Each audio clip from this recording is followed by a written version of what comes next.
मीशावतारकान्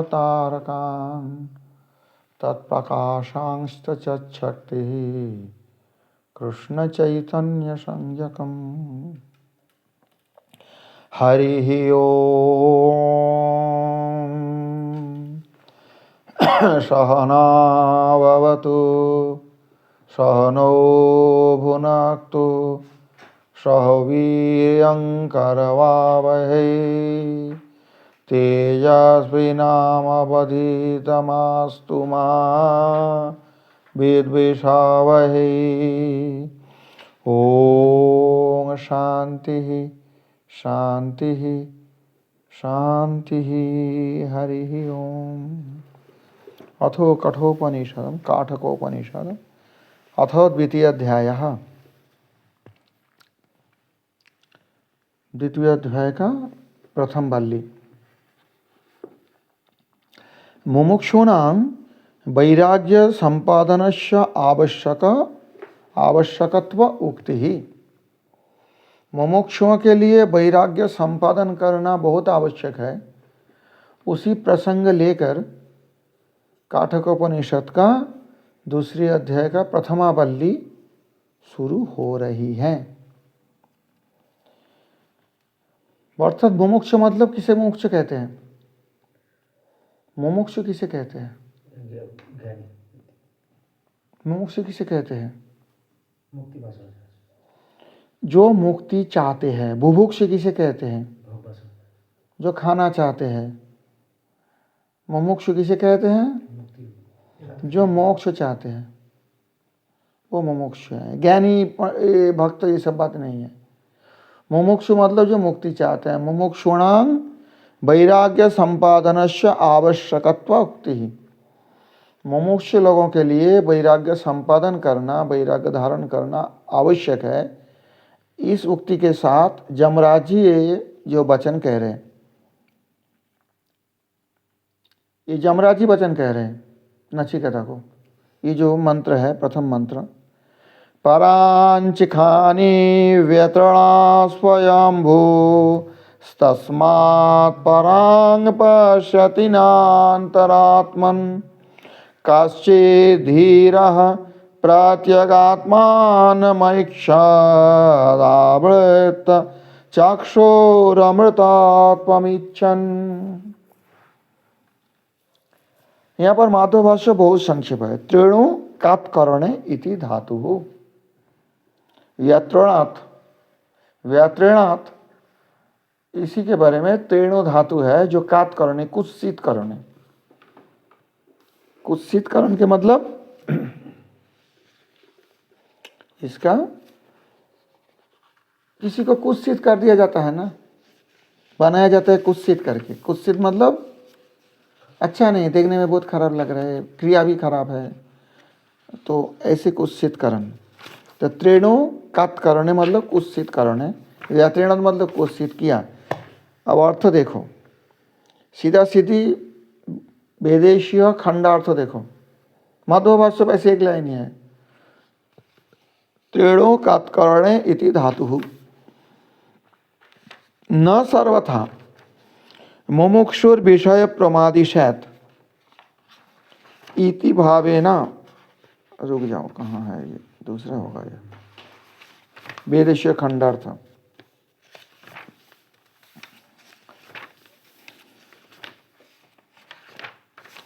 न सर्वथा मुमुक्षुर विषय प्रमादिशैत इति भावेन उक्तमेव विरमणोति। न सर्वथा मुमुक्षुर विषय प्रमादिशैत, जो विषय प्रमादी होते हैं वो मुमुक्ष नहीं हो सकते हैं। न सर्वथा मुमुक्षुर विषय प्रमादिशैत इति भावेन उक्तमेव विवृणोति। पराच इति परांचिखानि व्यतृणात् स्वयंभूर् यद्वा विषय व्यावित्र इंद्रियाणां फलकथनेन तद एव समर्थयते।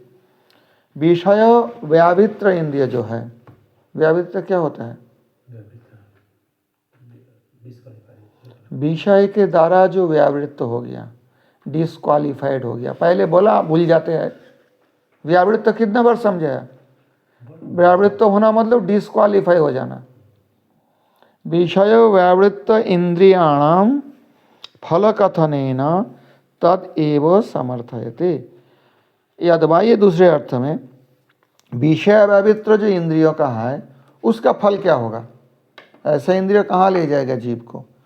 उसी का फल कथन में तद एव समर्थयते, तो उसका ही समर्थन करते हैं। क्या बोलते हैं? परांची खानी व्यतीर्णा स्वयंभू। स्वयंभू ब्रह्मा जी ये इंद्रियों को गंदा बनाया है, कुत्सित करके बनवाया है।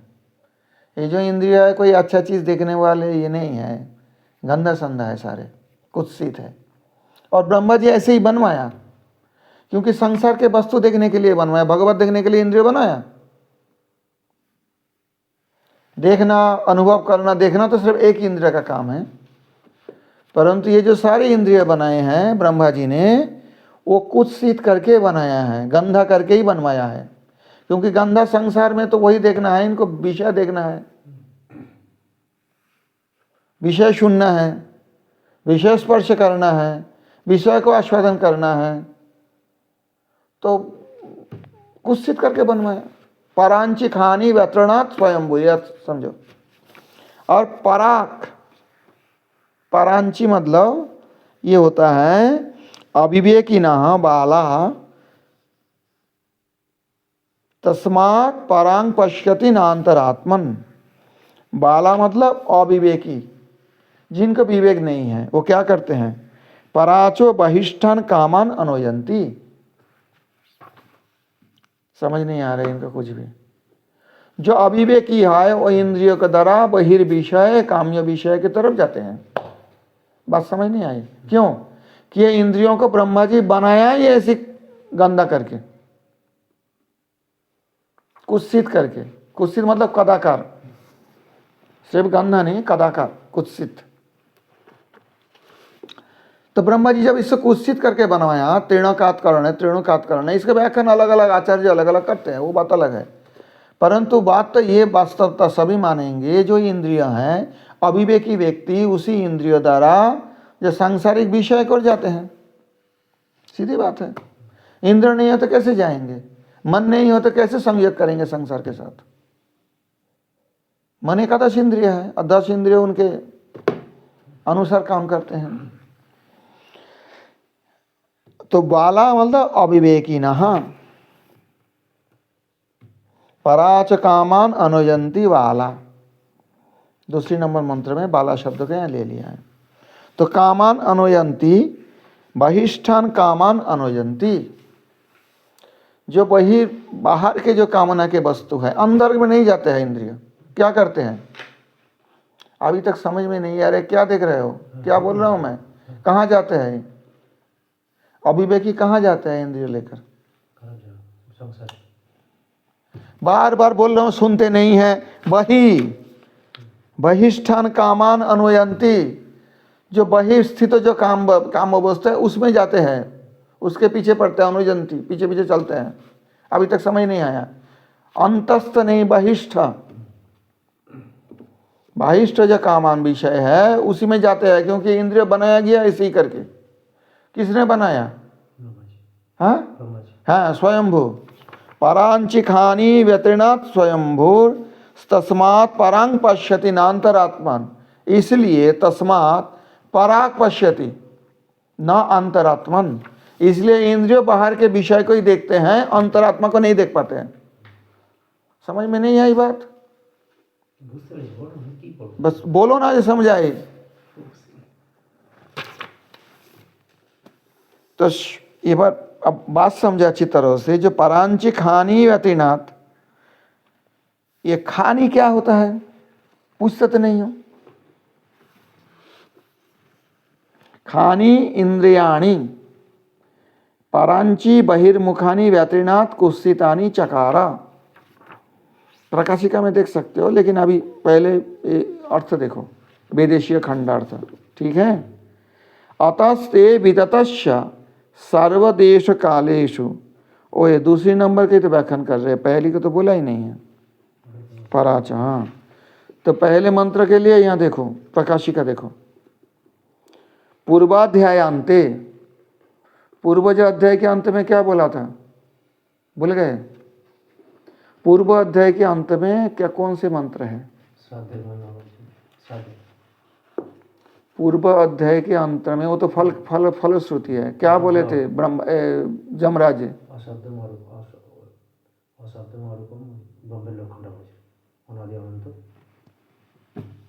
देखो पूर्व अध्याय देखो, पढ़ते नहीं हैं, देखो तो पहले।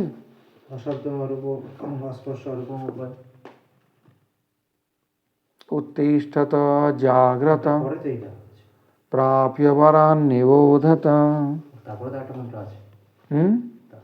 कौन सा मंत्र है?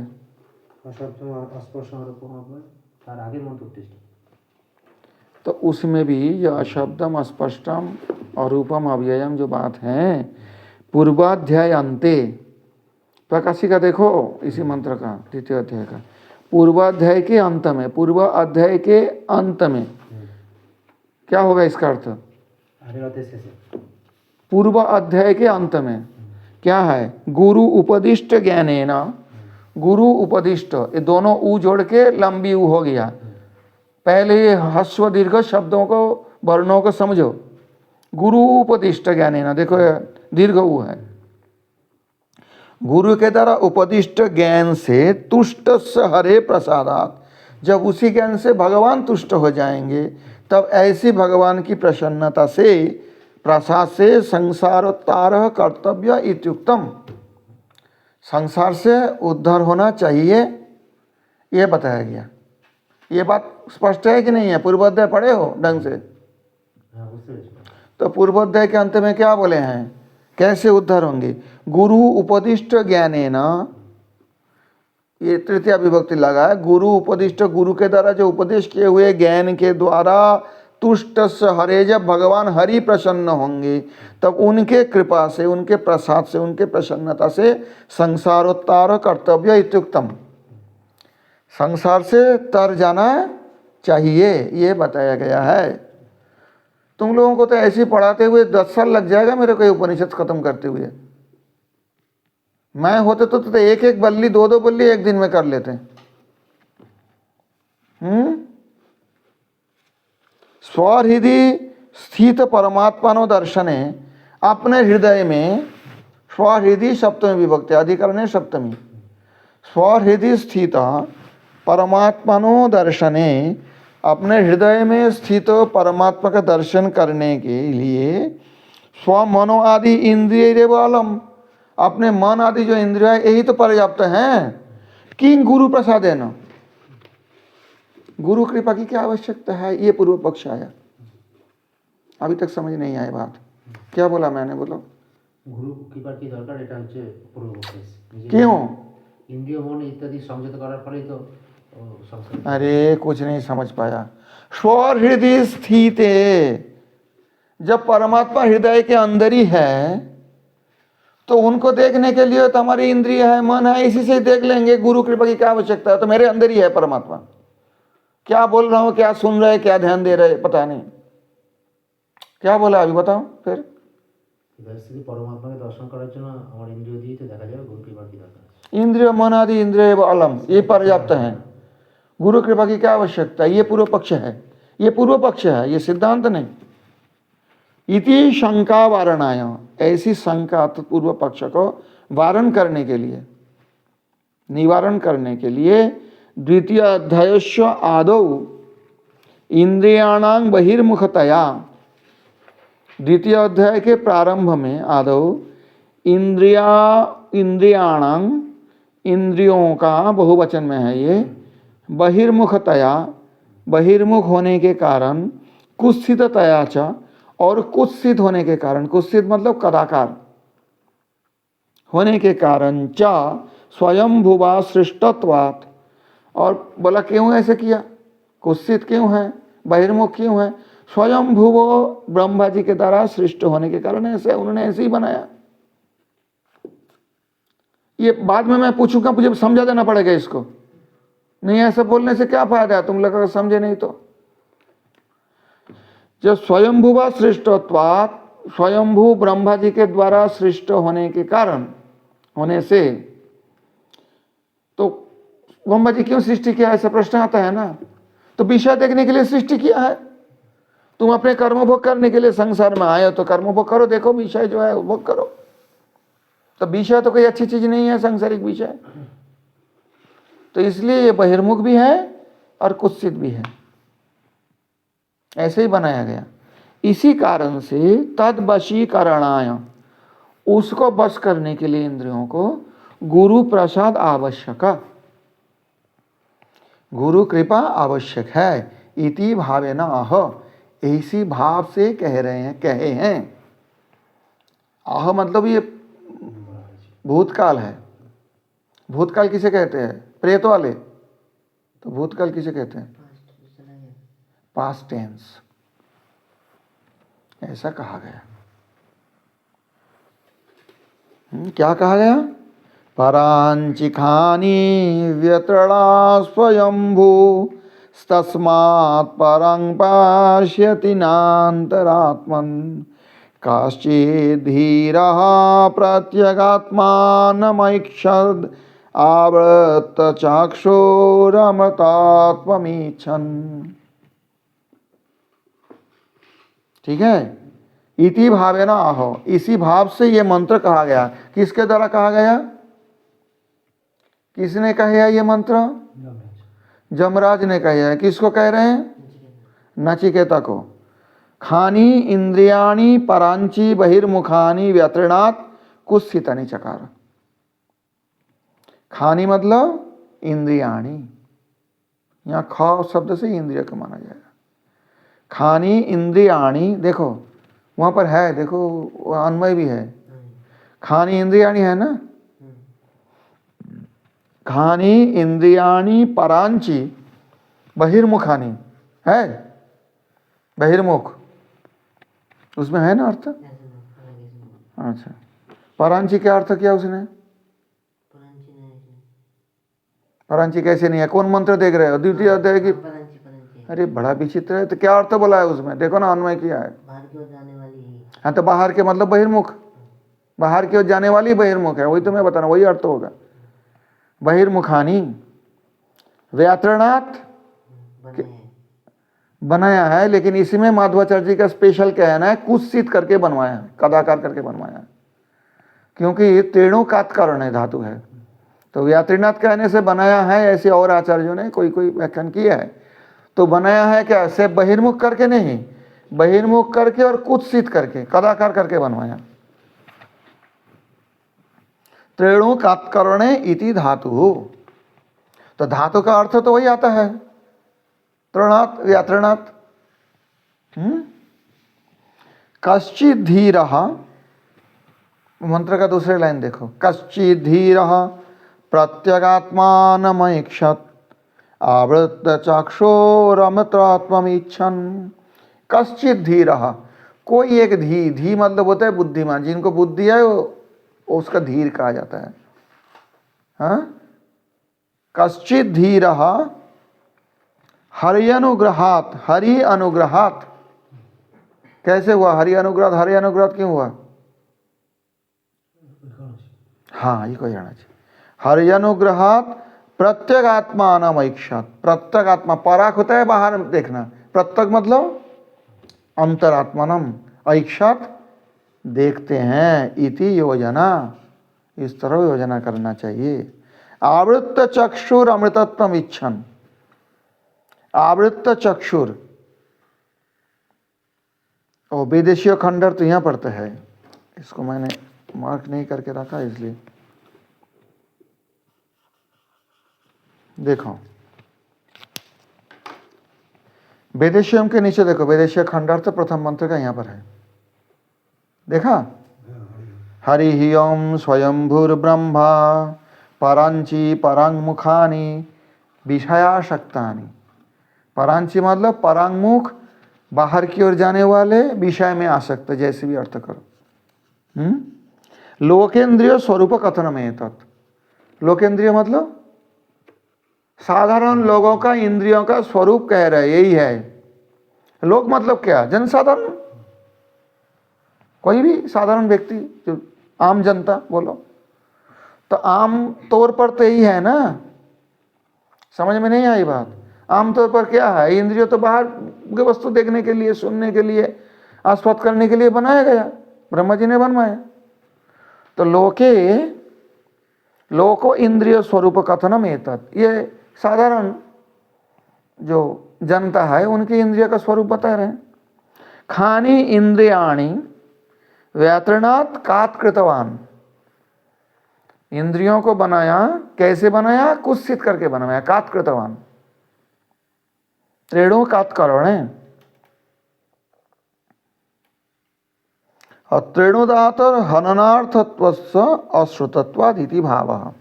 कोई कोई व्याख्या करते हैं त्रेणु धातु से हनन मतलब मारे है इंद्रियों को, बोलता है ऐसे कोई सुना नहीं जाता त्रेणु धातु से हनन होता है। त्रेणु धातु जो है, त्रेणु धातु कुत्सित करने में प्रयोग होता है, हनन करने में बात नहीं है।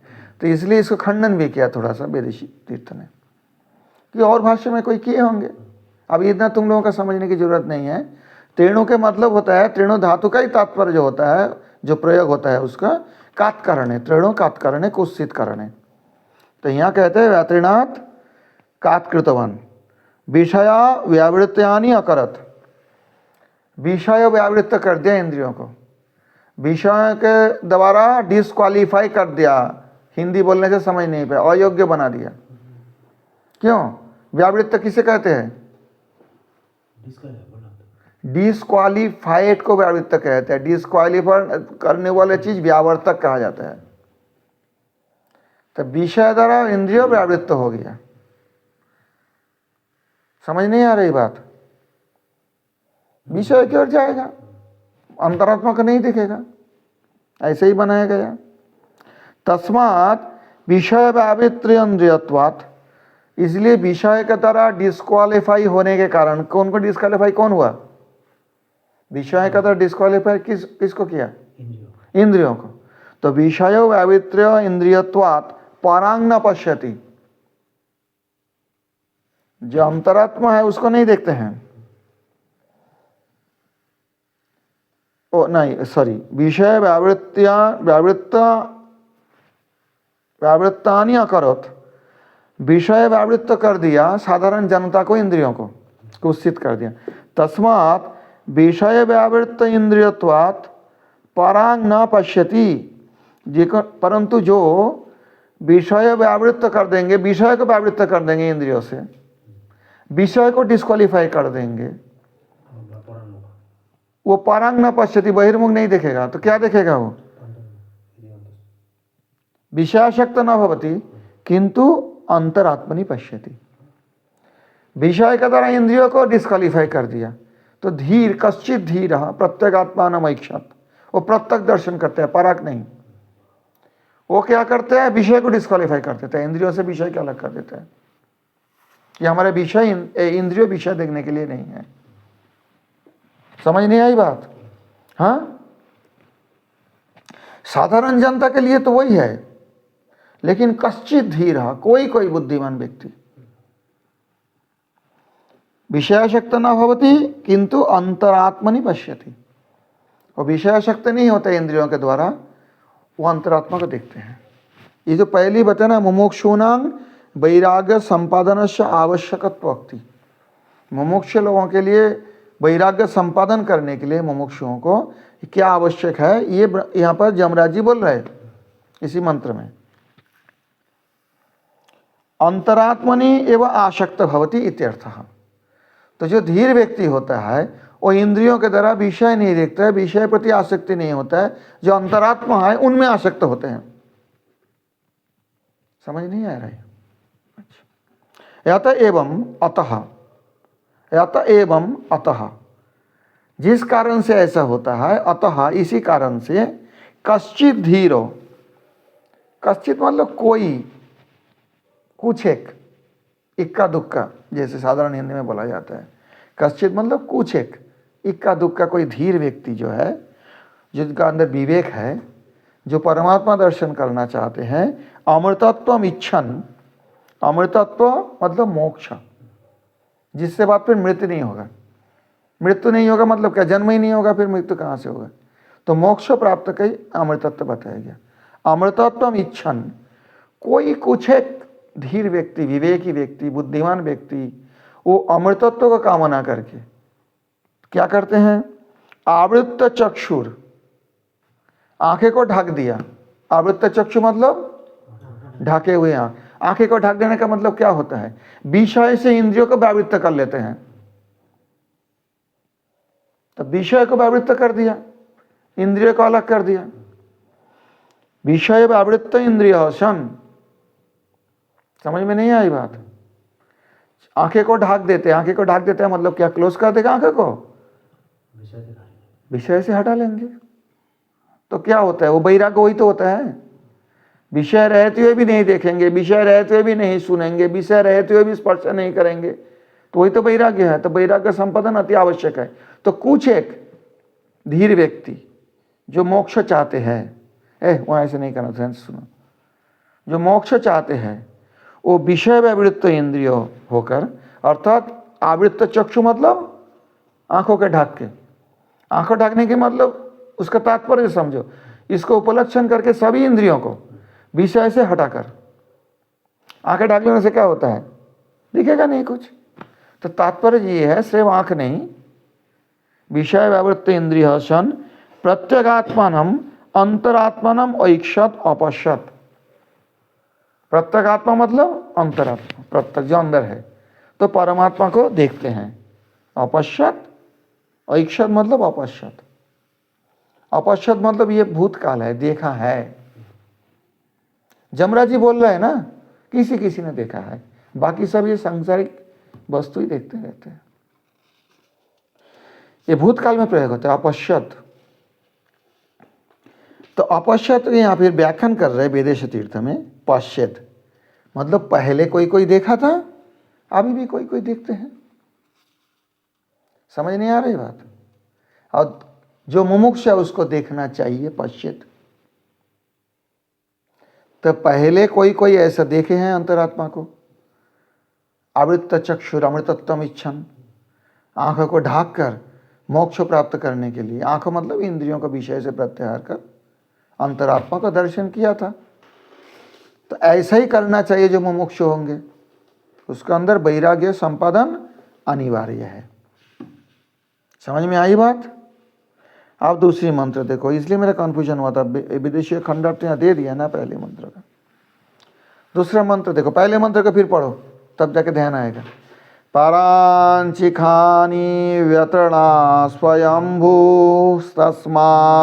परं पश्यति नान्तरात्मन् काश्चिद्धीरः प्रत्यगात्मानमैक्षत आवृत्त चक्षुरमृतात्ममीच्छन। समझ में आई है स्पष्ट? मुझे समझा दोगे कल? समझा दोगे ना? तो ठीक है, दूसरी मंत्र में चलो। परा च कामाननुयन्ति बाला, ये वो है, वो नहीं, बाला, वाला नहीं। परा च कामाननुयन्ति बाला स्ते मृत्योरयन्ति वितताश्च पाशम् अथाधीरा अमृतत्वं विदित्वा ध्रुवमध्रुवे स्पृह न प्रार्थयन्ति।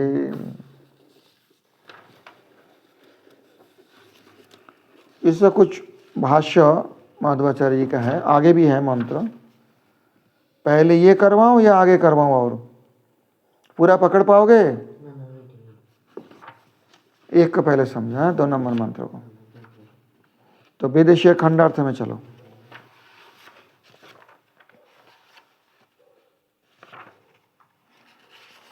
मायावादी न यस्मिन अध्याये जीवेश भेदेव प्रतिपाद्यते। इस अध्याय में मायावादी लोग जीव और ईश्वर को अभेद प्रतिपादन करना चाहते हैं, लेकिन यहाँ पे और आचार्य ने उनका खंडन करके जीव और ईश्वर में जो नित्य भेद है उसी का प्रतिपादन किए हैं। इसलिए यह अध्याय बहुत गुरुत्वपूर्ण है, बहुत इम्पोर्टेंट है। हिंदी बोलने से समझ, इंग्लिश बोलने से समझ पाओगे। देखो, अरे वेदेशीय खंडार्थ देखो, न सर्वथा मुमुक्षुर विषय प्रमादी स्यात् इति भावेन उक्तमेव ब्रवणोति।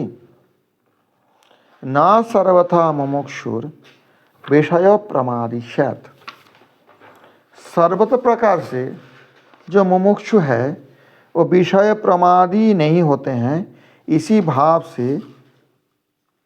अरे अभी तक मिला नहीं विदेशी खंड अर्थ। भूल हो गया। अरे बड़ा मुश्किल है।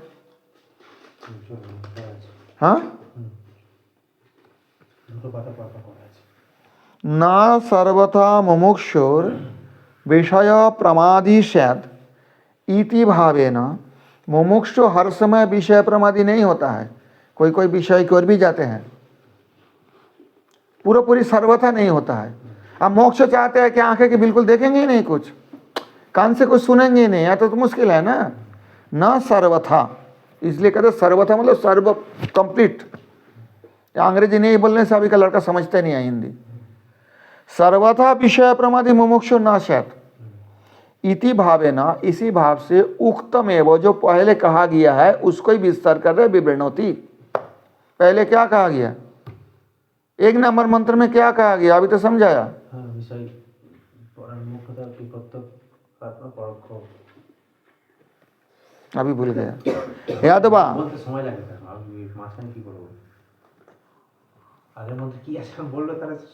अभी तो बोला पहले मंत्र पराचह, इसी भाव से उसी को पहले जो कहे हुए बात है उसी को विवरण देने के लिए, विस्तृत करने के लिए दूसरी मंत्र जमराज जी कहने लगे।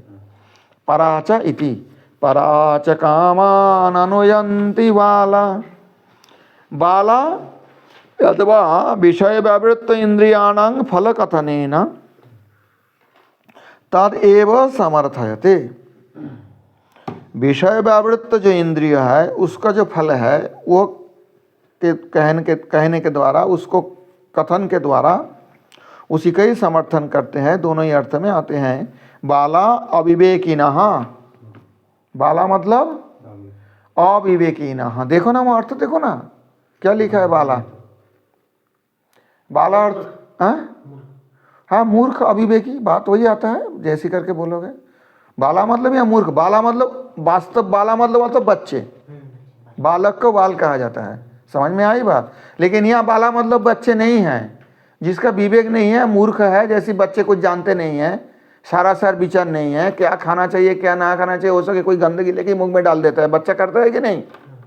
इतना विस्तार करना पड़ता है, इसका समझ में नहीं आता। बाला मतलब मूर्ख नहीं है, बाला मतलब होता है बच्चा, बहुवचन में। लेकिन यहाँ बच्चे की अर्थ बच्चे नहीं है, बच्चे की अर्थ क्या होता है यहाँ, मूर्ख बोलो, अविवेकी बोलो, जिसका विवेक नहीं है, सारा सर्जन नहीं है, ऐसे व्यक्ति।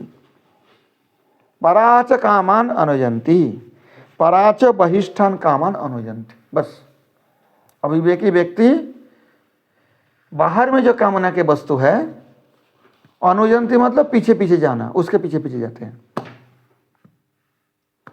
अनु मतलब पश्चात, अनु मतलब यहाँ इसी अर्थ में, और कोई अर्थ में व्यवहार होता है, ऐसी नहीं ये तो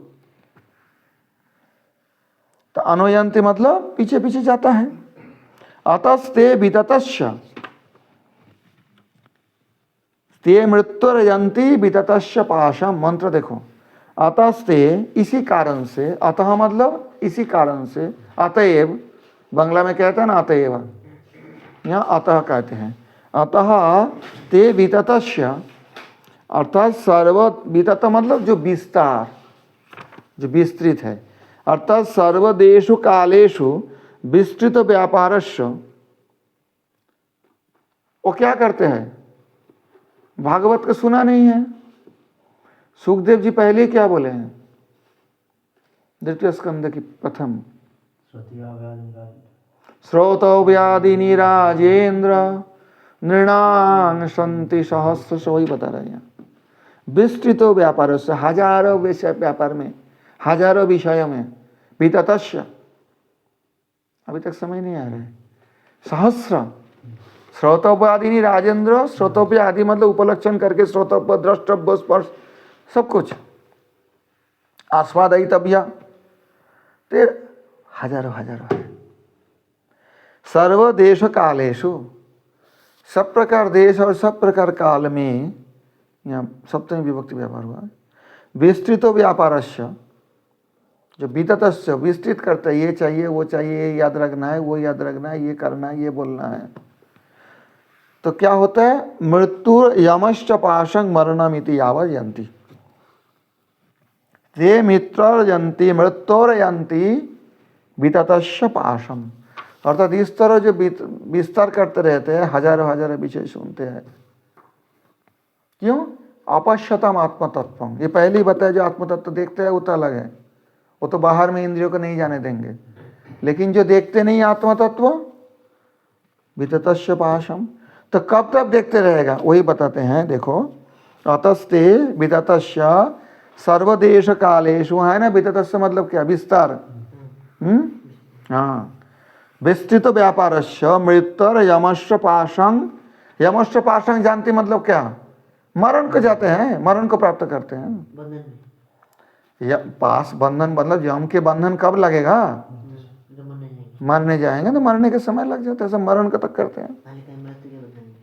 हाँ, मरणम इति यावत, जब तक नहीं मरेगा यही करता रहेगा, ऐसा लिखा है ना, मरण तक, हाँ, मरणम इति यावत, क्योंकि मरने के बाद तो फिर इंद्रिय कहाँ है, सब तो नष्ट हो गया ना, शरीर नष्ट हो गया, फिर वो जन्म लेगा तो फिर नया इंद्रिय बनेगा। तो साधारण जनता ही करते हैं, बाला मतलब मूर्ख बोलो या अविवेकी बोलो, मूर्ख बोलना तो आदमी, संसार के ज्यादा आदमी देखो तो मूर्ख ही है, देखा जाए इस विचार से, बुद्धिमान तो कम ही है, धीर तो कश्चित धीर, कुछ एक धीर, वो अंतरात्मा को देखने की प्रयास करते हैं, बाकी सब तो इसमें ही लगे हुए हैं दुनिया।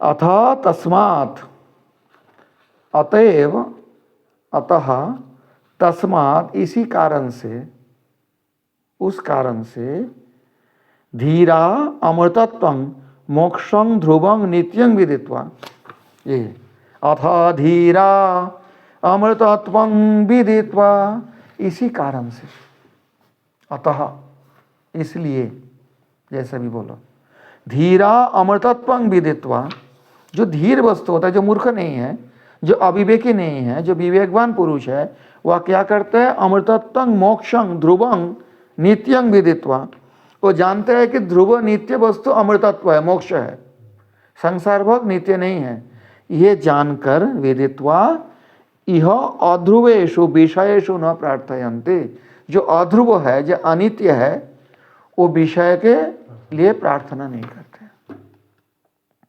समझ में आई इसका, हाँ। अब मध्व भाष्य देखो कि इसमें भाष्य है, भाष्य तो बहुत बड़ा है, ये पूरा और भी है, सारे 7 मंत्र तक एक साथ भाष्य हैं, समझे बात। तो यहाँ तक तो जमराज ने बोले हैं ये दोनों मंत्र।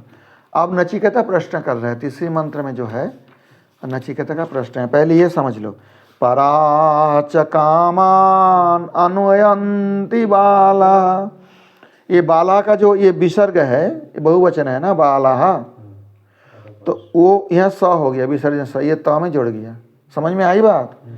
पराच कामान अनुयन्ति बाला स्ते मृत्युर्यन्ति विततस्य पाशम, अथा धिया अमृतत्वं विदित्वा ध्रुवमध्रुवे स्पृह न प्रार्थयन्ते। अब तीसरे मंत्र देखो, इसका अर्थ समझ में आई बात, हाँ। नचिकेतसः प्रश्नस्य यम प्रत्युक्ति ही, आप नचिकेता का जो प्रश्न है उसका जमराज ने प्रत्युत्तर दे रहे हैं।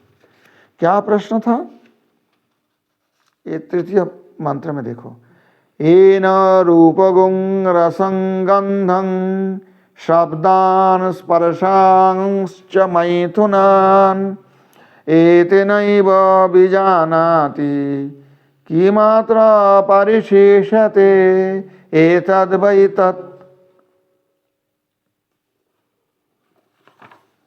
इसका अर्थ देखो, एवं उक्त्वा नचिकेतः स्वयं, ऐसा जमराज कहने पर नचिकेता स्वयं विषय व्यावृत्त इंद्रियत्वात् पुनरपि जीव नियामक भगवत स्वरूपं पृच्छति। विषय व्यावृत्त इंद्रिय होने के कारण फिर से जीव के नियामन करने वाले, नियंत्रण करने वाले, कंट्रोल करने वाले जो भगवत स्वरूप, उसके बारे में प्रश्न कर रहे हैं। क्या प्रश्न कर रहे हैं? येन रूपगं रसं गंधं शब्दान येन सर्वे वेदा इत्यादि युक्त महात्म्य बता, जिसके द्वारा सारे वेद है अथवा सारे ज्ञान है। एतेनैव ऋतं पिबंत सुकृताशल इत्यादि युक्त महात्म्य बता विष्णुनैव। समझ नहीं आ रही? ये भगवान विष्णु ही ये करवाते हैं, उनके द्वारा ही ये होता है।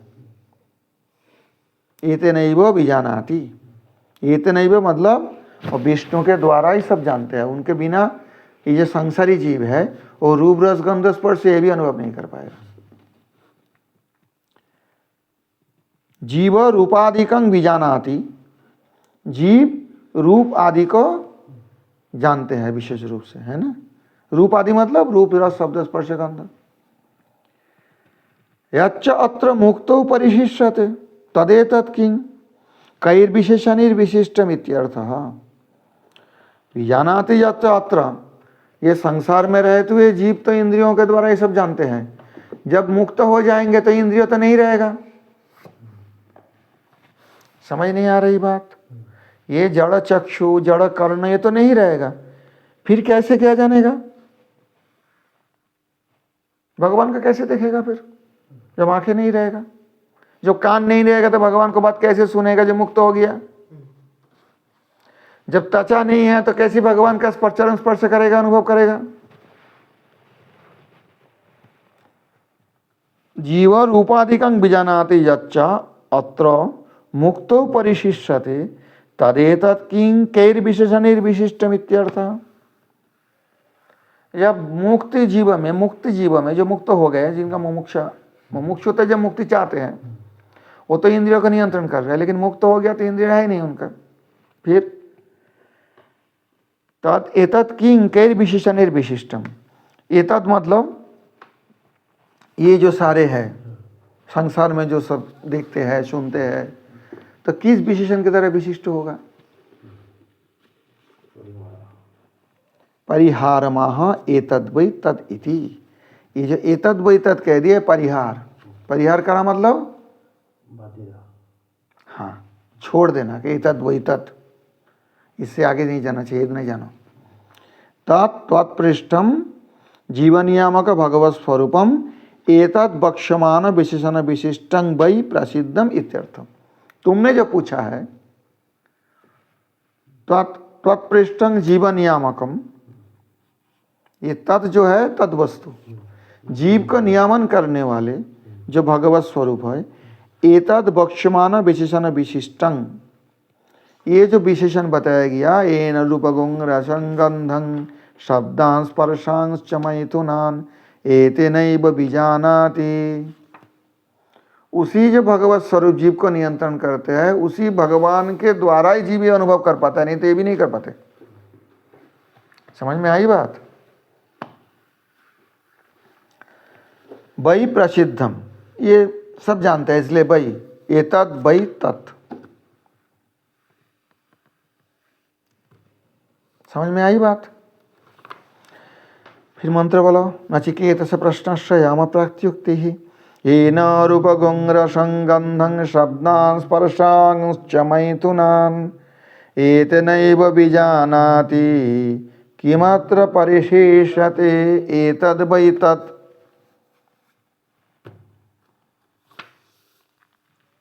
आप चौथे मंत्र देखो। जागृदादि नियामकस्यैव मोक्षे नियामकत्व वचनम। जागृदादि अवस्था में जो नियमन करने वाले हैं, जागृदादि अवस्था कौन अवस्था है? तीन बताओ तो। हाँ तो कौन कौन अवस्था है? जागृत आदि बताया, और कौन है? जागृत एक अवस्था है, जागृत अवस्था। और अवस्था क्या है? और स्वप्न। हाँ, जागृत स्वप्न सुषुप्ति 3 अवस्था में ही रहते हैं बद्ध जीव। लेकिन मोक्ष में जाके तुरीय होता है, और फिर ये चतुर्थी अवस्था है। जागृत स्वप्न सुषुप्ति से, जागृत स्वप्न और सुषुप्ति से परे है वो स्थिति मोक्ष में। इसलिए कहते हैं जागृत आदि नियामक शैव मोक्ष नियामकत्व। जो जागृत अवस्था है, जागृत स्वप्न सुषुप्ति में जो जीव को नियमन करते हैं, जी 3 नंबर मंत्र में जो बताया गया, जिनके द्वारा जो परमात्मा के द्वारा जीव शब्द रस स्पर्श गंध आदि अनुभव करते, तो वही मुक्त अवस्था में भी जीव को नियमन करते, नियंत्रण करते। उनके द्वारा मुक्त अवस्था में भी जीव ये शब्द स्पर्श रूप रस गंध, लेकिन ये सांसारिक नहीं, क्योंकि सांसारिक इंद्रिय तो रहेगा ही नहीं उसका। मुक्त हो गया तो मोक्ष प्राप्त कर लिया, लेकिन उसी परमात्मा के द्वारा ही अनुभव करते। वो मंत्र बता रहा है, देखो 4, 5, 6, 7, ये चारों मंत्र में यमराज जी व्याख्यान कर रहे हैं। क्या बोल रहे हैं? तदेवाह स्वप्नांतं जागरितांतं, मंत्र देखो, स्वप्नांतं जागरितांतं चोभौ येनानुपश्यति महांतं विभुमात्मानं मत्वा धीरो न शोचति ऐदं मद्भदं वेद आत्मानं जीवमन्तिकात् ईशानं भूतभव्यस्य न ततो विजुगुप्सते एतद् वै तत् यः पूर्वं तपसो जातम् अद्भ्यः पूर्वम् अजायत गुहां प्रविश्य तिष्ठन्तं यो भूतेभिर्व्यपश्यत एतद् वै तत् या प्राणेन संविशत्या दितिर्देवतामयी गुहां प्रविश्य तिष्ठन्ति या भूतेभिर्व्यजायत एतद् वै तत्। तद एव आह, तद मतलब ये जो पहले जो बताया उसका ही फिर बोल रहे हैं। क्या बोल रहे हैं? स्वप्नांतम इति। अत्र स्वप्नांत शब्द स्वप्न सुषुप्ति भयाभिप्रायेण। यहाँ स्वप्नांत के अर्थ होता है स्वप्न सुषुप्ति और भय, इसके अभिप्राय से कह रहे हैं। येन प्रेरितो जीव, जिस परमात्मा के द्वारा प्रेरित होकर जीव उभौ तस्यैव विवरणं स्वप्नस्य अंतं स्थानं स्वप्नान्तः तम। स्वप्न के अंत में क्या होते हैं? जागृत अवस्था अथवा सुषुप्ति अवस्था। सपना खत्म हो जाता है। सपना जब देखते हैं, जीव 3 अवस्था में रहते हैं, जागे हुए, कभी सपना देखते हुए, और कभी बिल्कुल गहरी नींद में। साधारण जीव 3 अवस्था में रहते हैं। मुक्त जीव तुरीय 4थी अवस्था में रहते हैं, और साधारण जीव के बस की बात नहीं है। तो साधारण जो सांसारिक जीव है, स्वप्नांतं जागरितांतं, स्वप्न के अंत में और जागरण के अंत में क्या होता है फिर? हाँ, तो स्वप्नांतम, यहाँ अंत मतलब यहाँ स्थान बताया गया। अंत स्थानं स्थलं वास प्रदेश इति चोच्यते। अंत का इतना अर्थ है, ये जो है डिक्शनरी से बता रहे हैं, अभिधान से। अंत स्थान स्थल वास प्रदेश, इतने अर्थ में प्रयोग होता है। तो यहाँ अंत करने के स्थान, स्वप्नस्य अंत मतलब स्वप्न स्थान, जागरित अंत मतलब जागरित अवस्था का स्थान, ठीक है। और जब सुषुप्ति में तो कुछ दिखते नहीं है। सुषुप्ति के बारे में क्यों नहीं बताया? अरे कैसे लड़का है, सुषुप्ति में रूप रस गंध स्पर्श अनुभव होता है क्या? तो किस में होता है? स्वप्न में भी होता है। ये लड़का कुछ समझ नहीं पाता है। सुषुप्ति के बाद क्यों नहीं बताया? अनुभव तो होता ही नहीं, तो अनुभव कराने के सवाल क्या होता है? तो 3 अवस्था में से 2 अवस्था में जीव का एक तो इंद्रियों द्वारा अनुभव होता है जागृत अवस्था में, और स्वप्न अवस्था में इंद्रियों द्वारा नहीं अनुभव होता था। आंखें तो बंद है, स्वप्न देख रहा है, तो देख रहा है कैसे? मन देख रहा है, मानस अनुभूति होता है वो। लेकिन ये दोनों अनुभूति परमात्मा के द्वारा ही प्रेरित होकर होता है। जब वो जो है, इन लोगों को बोलते बोलते मैं मर जाऊंगा, समझ नहीं पाएगा। एक होता है हेतु कर्ता, एक होता है प्रयोजक कर्ता। प्रयुक्त कर देते हैं, समझ नहीं आ रही बात। तो स्वप्न देखता है क्या? जीव, जीव ही एकमात्र कारण है स्वप्न का। प्रयोजक कर्ता भगवान भी है। जागृत अवस्था में जो जीव दिखते हैं, सुनता है, आस्वादन करता है, स्पर्श करता है, वो भी अपने सामर्थ्य से कर पाता है क्या? प्रयोजक कर्ता भगवान है ना, ये समझना चाहिए। तो जागरितांतं च जागृत स्थानं न पश्यति तं महान्तं परम महत्व उपेतम अतएव विभुमात्मानं मत्वा धीरो न शोचति। महान्तं विभुमात्मानं मत्वा धीरो न शोचति। काल मुझे पूरा समझा देना पड़ेगा, तब आगे जाके पढ़ाऊंगा मंत्र, ठीक है? देखो उसमें तो स्वप्नांतं जागरितांतं च उभौ येन अनुपश्यति। किसके द्वारा दिखते हैं? अनुभव करते हैं। अनुपश्य किसके पीछे पीछे? अनुपश्य मतलब पीछे पीछे। स्वप्नांतं जागरितांतं, जागरित स्थान में, जागृत अवस्था में और स्वप्न दशा में जिनके द्वारा, जिनके पीछे जीव देखते हैं, वो कौन है? महांतं विभुम आत्मानं। तीनों विशेषण से उनका विशिष्ट किया गया है। महांतं मतलब परम महत्व उपेतम, जिनके सबसे ज्यादा महत्व है। परम महत्व उपेतम महांतं। महांतं मतलब परम महत्व उपेतम, जो परम महत्व का प्राप्त है, भगवान। विभुम मतलब सर्वव्यापी। आत्मानं अर्थात परमात्मानं, मत्वा उनको जानकर, धीर न शोचति, धीर व्यक्ति शोक नहीं करते हैं। समझ नहीं आ रही बात?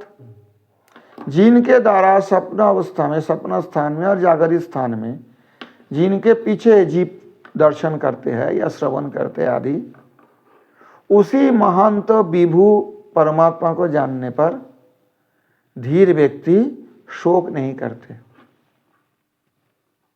समझ में आई स्पष्ट? बोलो मंत्र। स्वप्नांतं जागरितांतं चोभौ येनानुपश्यति। बोल। महांतं विभुमात्मानं मत्वा धीरो न शोचति। कल समझा दोगे मुझे ये? अच्छा, अब 5वें मंत्र में चलो।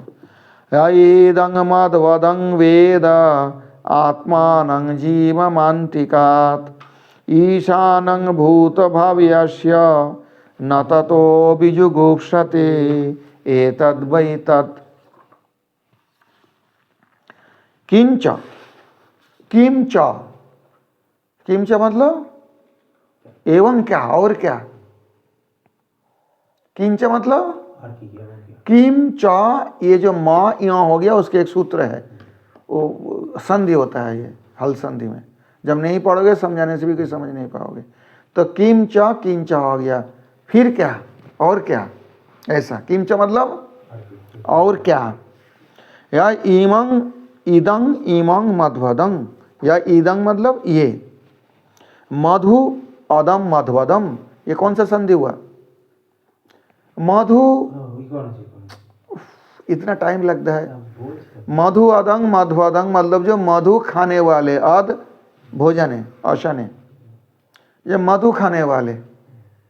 या इदंग मध्वदंग, यो ये मधु खाने वाले। मधु खाने वाले का मतलब क्या होता है? शहद खाने वाले। सुख भोक्तारम, इसका अर्थ होता है सुख भोग करने वाले। मधु इति आनंद उद्दिष्ट। यहाँ मधु शब्द से शहद नहीं माना जाता है, सिर्फ मधु शब्द के द्वारा आनंद को उद्देश्य किया जाता है। जो मधु खाने वाले मतलब जो सुख भोग करने वाले। समझ में आई बात? देखो उसमें क्या लिखा है। मधु क्या बताया, सुख या शहद?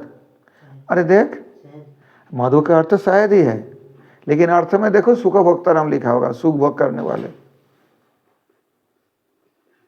क्या लिखा है? शहद खाने वाले। अर्थात कर्म का फल सब नहीं, मधु होता है जो सुख, जो पुण्य कर्म का फल होता है सुख। आप जो पाप कर्म का फल है दुख, दुख हो तो मधु थोड़ी है, मीठा थोड़ी लगेगा भोग। ये तो ऐसा अर्थ कर दिया है उसने जो अर्थ किया है, परंतु मध्वाचार्य जो कह रहे हैं मधु होता है शहद, तो मीठा मीठा मीठा से रहता है उसमें, तो उसमें तो आनंद आता है।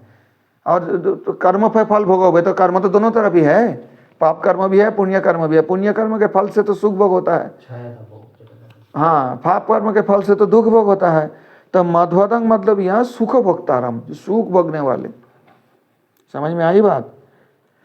भूतस्य भव्यस्य वर्तमानस्य, मतलब भूतस्य मतलब जो पीछे हो चुका है, भव्यस्य जो आगे होने वाले है, हाँ, और वर्तमानस्य मतलब जो वर्तमान में है। समझ नहीं आई? भूत भविष्य वर्तमान में जो होने वाले हैं। भूतस्य भव्यस्य मतलब होने वाले और वर्तमान में, इन सबको च ईशानम आत्मानं भगवंतं जीवम अंतिकात्, च भूतस्य भव्यस्य वर्तमानश्च ईशानं भूत भव्यस्य। देखो ये मंत्र देखो, देखा वहाँ क्या लिखा है? भूत भव्य वर्तमान सब है ना, भूतकाल भविष्यकाल और वर्तमान काल में ईशानंग, ईशानंग मतलब नियंत्रण करने वाली। ईशो होता है नियंता, ईशो होता है, अरे बोलो ना, हाँ, नहीं तो फिर जब पूछूंगा कल बोला नहीं पता बेकूफ की तरफ, बोलो। ईशो होता है, ईशान मतलब नियंत्रण करने वाले। ईशानंग आत्मानं भगवंतं, जो नियंता कौन है?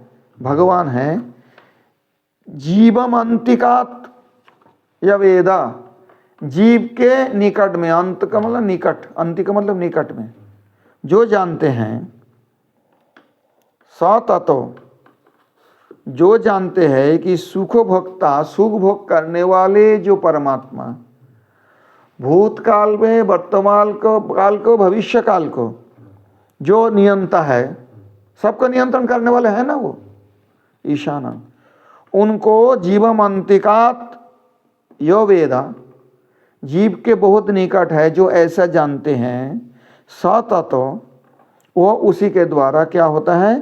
भगवत ज्ञान सामर्थ्येन अन्न विषय का भयाभावात, भगवत ज्ञान के सामर्थ्य के द्वारा अन्न विषय से भय नहीं होता उसको। भयं द्वितीया विनिवेशत स्यात्, ये भागवत में इससे व्याख्या नहीं है, तो वेदांत का तो भाष्य भागवत है। भय को कहाँ से होता है? भयं द्वितीया, द्वितीय वस्तु में अभिनिवेशन से।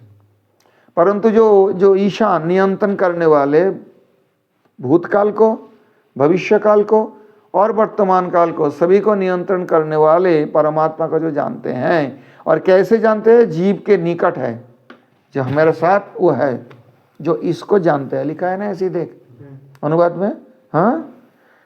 तो क्या होता है वो? तथा न बीजुगुप्सते, जुगुप्सा मतलब आपने की रक्षा करने की इच्छा। जुगुप्सा क्या बोल रहे थे तुम? आपने को गोप्तुम मतलब, गोप्त मतलब रक्षा और पालन दोनों ही है। तो आपने को रक्षा करना, आपने को पालन करने की जो इच्छा, वो नहीं करते। फिर क्यों? वो देखता है भगवान मेरे निकट में है, वो वर्तमान काल भूतकाल भविष्य काल सबको नियंत्रण करने वाले हैं, जो जीव के अंतिक है, जीव के बहुत निकट है। इतना निकट कोई नहीं है, जितना नजदीक भगवान है इतना नजदीक कोई नहीं हो सकता है। आत्मा के अंदर बैठे हुए है परमात्मा बन के। तो फिर ततो न बीजुगुप्स्यति, फिर आत्मानं गोप्तुम न इच्छति। गोप्त मतलब रक्षा करने का, है ना। षड्विध शरणागति में क्या क्या है? बोलो, हाँ बोलो ठीक से, हाँ बोलो, बोल। कुछ भी याद नहीं रखते हो, कैसी वेदांती बनोगे? आनुकूल्यस्य संकल्प प्रातिकूल्यस्य वर्जनम राक्षिष्यातीति विश्वासो गोप्तृत्वे वर्णं तथा आत्मनिक्षेप कर्पण्ये षड्विधा शरणागतियाँ गोप्तृत्व वर्णन। वो भगवान को ही अपने गोप्ता रूप से वर्ण कर लेते हैं, इसलिए आपने को पालन करने के लिए वो प्रयास नहीं करते। समझ नहीं आई? ये गोप्ता जो है वैश्यों का शब्द, वो गोप्ता से आया है, क्योंकि वैश्य क्या करते हैं? प्रोडक्शन करते हैं, कृषि वाणिज्य गौरक्षा, इसके द्वारा समाज का भरण पोषण होता है। समझ नहीं आ रही बात? युद्ध करने से समाज खाना मिलेगा किसी का? सिर्फ किताब पढ़ने से खाना मिलेगा? ब्राह्मणों का काम है पढ़ना, पढ़ाना, पूजा करना, कराना। अरे खाना किसने उत्पन्न करेगा? कौन उत्पन्न करेगा? जो खेती करते हैं, जो गोपालन करते हैं, जो वाणिज्य करते हैं, जो सामान, आवश्यक सामान कहाँ से मिलेगा? दुकान से ही तो खरीदना पड़ेगा, या कहीं तो लाएंगे, बेचेंगे। तो कौन है वो गुप्ता होता है। इसलिए वैश्यों को उसमें गुप्ता कहते हैं ना, जो संकल्प करते हैं अमुक गुप्ता। सारनेम कुछ भी हो, जो वैदिक शास्त्र में ब्राह्मणों के लिए देवशर्मन, क्षत्रियों के देववर्मन और वैश्यों के लिए गुप्त और शूद्र के लिए दास, यही प्रयोग होता है।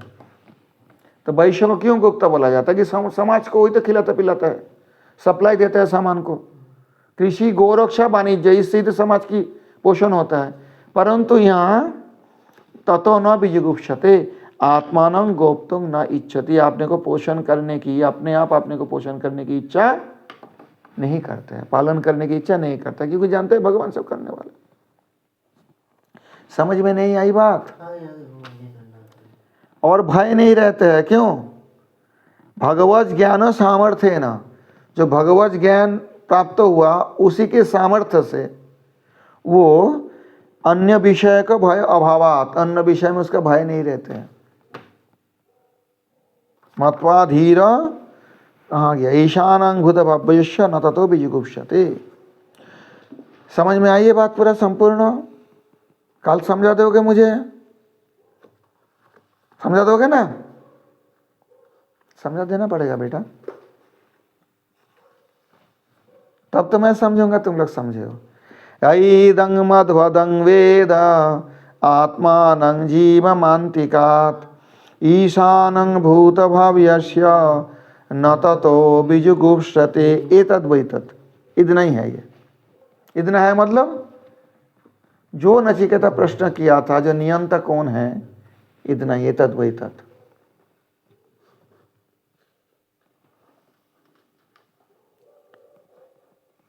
अब आगे वाला देखो 6 नंबर। यह पूर्वं तपसो जातम अद्भ्यः पूर्वमजायत गुहां प्रविश्य तिष्ठन्तं यो भूतेभिर्व्यपश्यत एतद् वैतत्। यह पूर्वं जीवस्य अंतिके विद्यमानम, जीव के निकट में जो है, जो रहते हैं, कौन? हृदगतं भगवत स्वरूपम, जीव के हृदय में जो भगवत स्वरूप है। कीदृशम, वो कैसा है? इति आकांक्षायां तत्स्वरूपं वक्तुम, जो जीव के निकट रहते हैं, हृदय गुहा में रहते हैं, वो कैसा है, इसी स्वरूप को वर्णन करते हुए पुनः प्रतिजानीते, समझा रहे हैं। तुम समझो। कौन समझा रहे? किसको समझा रहे? नचिकेता को। ठीक है, जमराज जी समझा रहे। एतद् वैतदिति तत् जीवस्य अंतिके विद्यमानं भगवत स्वरूपम। देख उसमें अर्थ लिखा है बेटा हिंदी में, तत् जीवस्य अंतिके विद्यमानं भगवत स्वरूपम, जो जीव के अंतिके मतलब निकट में विद्यमान विराजमान जो भगवत स्वरूप है, उनको एतद् वैयः पूर्वम अजातं, ये जो है पहले अजातम चतुर्मुखम, चतुर्मुख जन्म लिया है कहीं से? वो तो भगवान नारायण के नाभि पद्म से प्रकट हो गए, तो माँ बाप से जन्म तो नहीं लिया, इसलिए आजात बताया गया। अजातम चतुर्मुखं तपोष नामनः शिवाद अद्भ नामक भूतेभ्यश्च पूर्वम अजायत जनयामास। ये देखो, यहाँ पूर्वं तपसो जात मध्य पूर्वमजायत। भागवत में है, जब ब्रह्मा जी प्रकट हुए चारों तरफ अंधकार दिखा, तो उनको पता ही नहीं चला मैं कहाँ से प्रकट हुआ, क्या करना है, कुछ पता नहीं था। तो उस समय दो शब्द सुनाई गया, ताप स्पर्शेषु षोडशमेक विंशं निष्किंचनानं। निष्किंचन का जो परमं धनं विदु, निष्किंचन का जो परम धन है क्या है, त और प, षोडशम त एकविंशं प, तथा तथा न प फ प म। समझ नहीं आई स्पर्श वर्ण में? तो वो तब किए थे। तब करने के बाद, तब कैसे किया ना, भगवान ने अपने मुरली बजाई गोलक वैकुंठ में, तो वो शब्द ब्रह्मा जी के कर्ण में गायत्री के रूप में प्रवेश किया। तो उसी का जप किया ब्रह्मा जी ने हजारों वर्ष उसी कमल में बैठ, तब भगवत दर्शन प्राप्त किया। ये भागवत के व्याख्यान है। यहाँ देखो क्या कहते हैं, यहाँ पूर्वांग तपसो अजातम। तपसो अजातम देखता नहीं है वहाँ पर एस लगा हुआ है ना, तो अलोप हो गया इसलिए एस लगा है। तपस्वा के द्वारा अजातम पूर्वम अजायत। अजातं चतुर्मुखम तपसो नामनः शिवाद। शिव मतलब वो शिव नहीं, शिव मतलब मंगल। शिव के अर्थ है क्या है, मंगल स्वरूप। तपस नाम के जो परम मंगल है, तप करने से क्या होता है, जीव का मंगल होता है। तो मंगलात शिवात अद्भो अमनामक भूतेभ्यश्च। अम नामक मतलब बता देखो, अम नामक भूतेभ्यश्च पूर्वम अजायत जनयामास। अम नामक मतलब दो अर्थ है, एक होता है अम नाम जिसका है, अथवा आ नाम जिसका नाम नहीं है। अम नाम, नाम रूप तो बाद में प्रकाश हुआ। सृष्टि तत्व व्याख्यान क्या सुना नहीं तुमने? हाँ, तो पहले नाम रूप तो था नहीं, ब्रह्मा जी जब सृष्टि का, उसके बाद नाम रूप सृष्टि हुआ, विभिन्न प्राणी सृष्टि हुआ, ये सब सारी जो वस्तु हैं। तो अमनामक भूतेभ्यश्च पूर्वम अजायत जनयामास। ये जितने सारे जीव हम देखते हैं, इनसे पहले जो जन्म लिए थे, कौन लिए थे? ब्रह्मा जी। यश्च हृदगुहां प्रविश्य तिष्ठन्तं, और यो हृदय गुहा में प्रवेश करके तिष्ठन्तं स्वात्मानं भूतेभिर्भूतेश व्यापश्यत पश्यति। जो अपने आत्मा को मतलब परमात्मा को सारे भूतों के साथ दर्शन किया हुआ। भूत यहाँ क्या है? प्रेत। भूतकाल भी नहीं, भूत मतलब ये वस्तु जो होता है पंचभूत, क्षिति आप तेज मरुद्भम, मिट्टी जल, ये सब भी भूत कहा जाता है। एतत् शब्दस्य पूर्वेण अन्वयः। एतद् वही तत् जो शब्द है, ये पूर्व के साथ अन्वय किया जाएगा। एतद् वही तत्, एतद् वही तत्, इतना ही है, इतना ही है। समझ नहीं आई ना? स्पष्ट नहीं हुआ? ब्रह्मा जी यह पूर्वं तपसो अजातम अद्भः पूर्व्यम अजायत। अद्भः मतलब यहाँ होते हैं जल। जल से पहले जो जन्म लिया, जल तो बाद में हुआ, पंचभूत तो बाद में हुआ ना। अभी तक समझ नहीं आया, खाली हाँ हाँ बोलते रहते हैं। জলে সবকিছু আগে ব্রহ্মাজির জন্ম হয়েছিল। हाँ, পঞ্চভূতের আগে ব্রহ্মাজির জন্ম হয়েছে, তার জন্য সমস্ত সৃষ্টি হয়, সেটাই তো বললাম। आद्भ मतलब अमनामक भूतेभ्यश्च। आद नाम के जो भूत है, जल नाम के तो एक भूत है। भूत मतलब प्रेत नहीं, भूतकाल भी नहीं, भूत मतलब पंचभूत की जो भूत है। तो ये सारे भूतेभ्यश्च पूर्वम अजायत, इससे पहले जिन्होंने जन्म लिए थे। एक तरफ बताते हैं अजात, एक तरफ का जन्म लिए। अजात मतलब कोई माता पिता से जन्म नहीं लिए। अजायत मतलब प्रकट हुए थे भगवान नारायण के नाभि कमल से। यश्च हृदगुहां प्रविश्य तिष्ठन्तं, हृदय गुहा में प्रवेश करके वहाँ पर जो आपने आत्मा को भूतैष व्यापश्यता गुहं प्रविश्य तिष्ठन्तं यो भूतेभिर्व्यपश्यत। समझ में आई अब? ये मंत्र को पढ़ो फिर।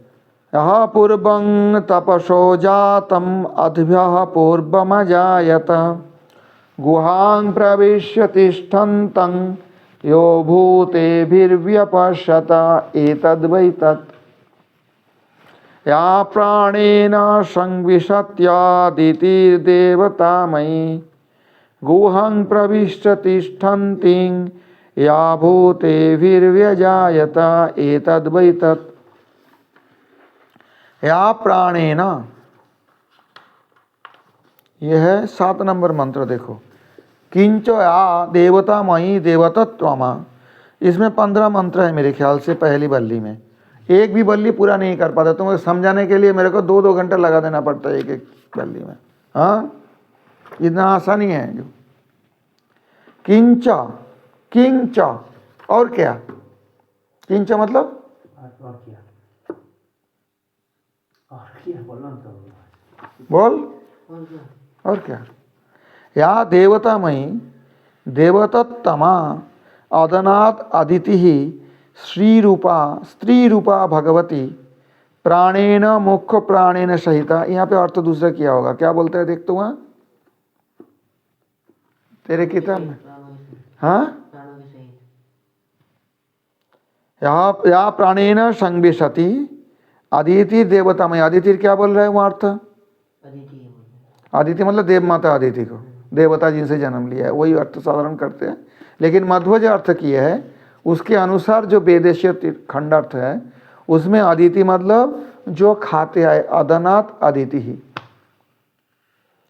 वो अदिति देव माता अदिति की बात नहीं बताया मध्वाचार्य ने। अदनात् अदिति ही स्त्रीलिंग में स्त्री रूपा भगवती। अदनात् मतलब क्या, इससे पहले बताया ना? अरे मंत्र यह ब्रह्मं च क्षत्रं, সেটা তো আলাদা করেছে। ব্রহ্মক্ষত্রিয় যার হচ্ছে খাবার আর হচ্ছে মৃত্যু মিশিয়ে যেটা मृत्युर्यश, तो वो स्त्रीलिंग में तो वही है रमा। समझ नहीं आता है इसको, मैं बताता हूँ कहाँ के रेफरेंस पकड़ नहीं पाता है। जिनको ब्रह्म छत्र ओदन है, भात है, और मृत्यु जिनको सब्जी है। ওদনের কথা মানেটা বললাম আপনাকে, বা অন্ন, তারপর ছোট বলছে ओदन होता है भात, अन्न नहीं। अन्न होता है सम्मानार्थ में। ओदन कहते हैं भात को, बार बार बोला है, बार बार बोलते रहते हैं। ओदन मतलब अन्न नहीं, ओदन मतलब भात साधारण अर्थ में जो बोला जाता है। जैसे भात अन्न हम लोग बोलते हैं, भात साधारण अर्थ में होता है। भगवान का प्रसाद होता है तो अन्न बोला जाता है, ऐसे भात बोलते हैं ना। तो ओदन मतलब भात। ब्राह्मण क्षत्रिय जिनके लिए भात है, और मृत्यु जिनको वो सब्जी घी आदि है उसे मिला के खाने के लिए, तो उनको कौन जान सकते हैं? तो अदनात् इति अदिति ही स्त्री रूपा भगवती, क्योंकि वहाँ जो है वो तो पुंगलिंग है भगवान। जो भगवती होंगे लक्ष्मी तो स्त्रीलिंग है। तो भगवान और लक्ष्मी भेद है क्या भेद है? कैसे भेद है? लेकिन है तो एक ही तत्व। अभी तक समझ नहीं पाया। अग्नि और ज्वाला अलग है, सूर्य और किरण अलग है। तो ऐसे ही स्त्री रूपा भगवती प्राणेन मुख्य प्राणेन सहिता। मुख्य प्राण होते हैं जो प्राण निकल जाने के बाद कहते हैं प्राण वियोग हो गया। प्राण अपान समान उदान बयान ये सब है, लेकिन मुख्य प्राण जो होता है जो श्वास के साथ आ जाता है, इसका बंद हो जाने से आदमी खत्म हो जाता है। तो मुख्य प्राणेन सहिता संविशति देहादो स्थिता भवति। देह आदि में जो स्थित रहती है कौन? स्त्री रूपा भगवती लक्ष्मी। याच गुहां प्रविश्य तिष्ठन्ति, और जो गुहा में प्रवेश करके हृदय गुफा में तिष्ठन्ति रहती है। और माधवाचार्य के हिसाब से परमात्मा के साथ लक्ष्मी भी है। 27 तत्व है, 26 नहीं। समझ में आई बात? क्योंकि भगवान विष्णु लक्ष्मी को छोड़ के तो नहीं रहेंगे। तो जो परमात्मा रूप से है उसमें लक्ष्मी तत्व भी है, इसलिए जीव गया। में समझ में आई बात कि नहीं? कल समझा दोगे मुझे लक्ष्मी कैसे हृदय में प्रवेश करती है जीव को? स्व आत्मानुभूतेशः विविध मत्स्य कूर्मादि रूपेण अजायत जनयामास एतद् वै तत्। अभी तक ये समझ में नहीं आया। यमराज जी लक्षण बता रहे, जो तुमने पूछा था जे किसके द्वारा ये सब दिखते हैं और कौन नियंत्रण करते हैं, कौन कंट्रोल करने वाले हैं, मुक्त जीव को कौन कंट्रोल करने वाले हैं, वो किसके द्वारा मुक्त जीव देखते हैं। तो वो बोलते हुए, वो कहते हुए ये सारी बातें आ रही है सात तक। समझ में नहीं आई? जो देवतामयी या प्राणेन संविशति अदिति देवतामयी। अब देवतामयी अदिति के अर्थ में वो कहता है कि देवताओं की जो माता है देव माता अदिति, ऐसे अर्थ किया ना। परंतु प्राणेन संविशन्ति, प्राणों के साथ जो प्रवेश करते हैं तो देव माता प्रवेश करते हैं क्या जीव के हृदय में? इसलिए मध्वाचार्य जी कहते हैं यहाँ अदिति अदनाद अदिति, अदनाद अदिति। जो भोजन करते हैं उसका भोजन कौन करते हैं? जिस किसका ब्राह्मण क्षत्रिय भोजन है? ब्रह्म का। बस उनके जो स्त्री रूपा पुरुष व दो रूप है ना, तो स्त्री रूपा जो भगवती है वो मुख्य प्राण के साथ क्या करते हैं? देखो, गुहान प्रविश्य तिष्ठन्तिं, स्त्रीलिंग व्यवहार किया सारे, जो हृदय गुफा में प्रवेश करके रहती है। वो भूते भी व्यजायत